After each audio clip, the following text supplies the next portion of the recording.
Anti corruption bureau ACB نے Kaleshwaram lift irrigation project کے گھوٹالے میں اہم کردار ادا کرنے والے محکمہ آبپاشی کے گجول ENC ہری رام کو گرفتار کر لیا۔ ACB نے بڑی مقدار میں غیر قانونی پراپرٹیز جمع کرنے کے الزامات کے تناظر میں ہفتے کی صبح سے تلاشی لی، شام میں گرفتاریوں کا اعلان کیا۔ ہفتے کی رات تک شناخت کیے گئے غیر قانونی اثاثوں کی مالک ابتدائی طور پر 200 کروڑ روپے سے زائد بتائی گئی ہے۔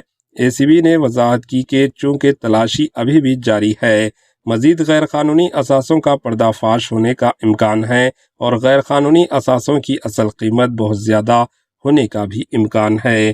آئیے دیکھتے ہیں AHN نیوز چینل کے نمائندے یوسف الدین کی یہ رپورٹ۔